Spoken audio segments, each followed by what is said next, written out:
Dedicated columnist Charles Krauthammer in Washington. Charles, your thoughts on tonight's debate? Well, I was interested to hear Megyn say that women don't like the kind of in-your-face fighting that we basically saw in the debate. I can't speak for her gender, but I can speak on behalf of mine. We love this stuff. This was a boxing match. This was heavyweight. This was Frazier Ali. Even the stage was sort of like an arena, a ring where they circled each other. At one point, I thought they were going to sort of use their mics as weapons, and it would turn into the Taiwanese parliament, where you get these fantastic fistfights. Look, this was a very tough fight.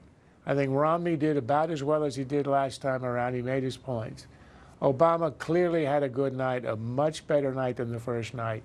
You know, Woody Allen said showing up is 80% of life. Well, he was at the 80%.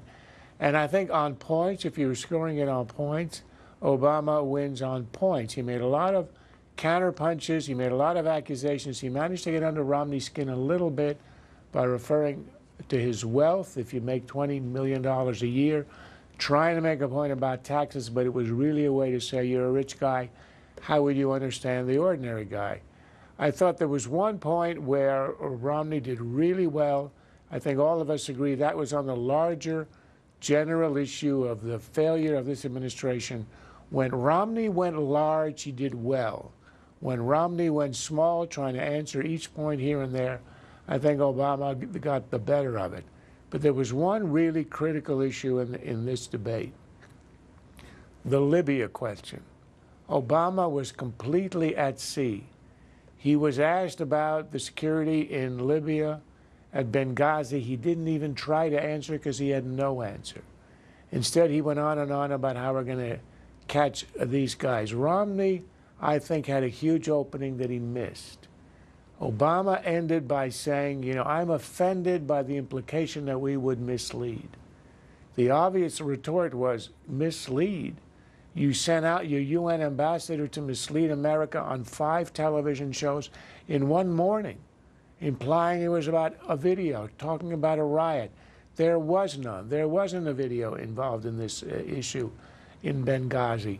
And then there was one tactical error that Romney made, which was he kept asking the president questions. Every lawyer knows you never ask a question for which you don't already have the answer in hand. And that gave Obama a chance to counterpunch. We got Candy Crowley's intervention, which was essentially incorrect, supporting Obama on the transcript. He did not call it a terror incident. There was a big opening that was missed. I think it was contaminated by the actions of the moderator. But again, on the big issue, that one where I think Romney could really have scored, he missed an opportunity. And that's probably why I think on points, Obama came out ahead. Charles, we've talked about Libya quite a bit on Special Report. The president said tonight, as soon as he heard that the Benghazi consulate was attacked, he was on the phone with his national security team, telling them to find out how it happened, to make sure that security was tightened, and to get to the bottom of it. Now we hear that the intelligence, weeks later, they're saying was wrong, and that they blamed this anti-Islam video, including the president saying it 6 times at the United Nations. Does that answer square, and will the fallout from that be a problem for this White House? I think it will be a problem for the White House. They have clearly told untruths, fictions. The president perpetuated them even 2 weeks later on Letterman when he spoke about Libya in the context of the video, when everybody knew it was not an issue at the time. So I think on the facts, on explaining Libya, yes, it's going to be a huge problem, but it'll be a huge problem in a few days. Right now, in the context of the debate, I think he got away with it because there was no actual response at the time on the stage. And when you had the moderator intervening on behalf of Obama, that, I think, swung it in a way that was basically incorrect and unfair. All right, Charles, as always, thank you. Megyn. Pleasure.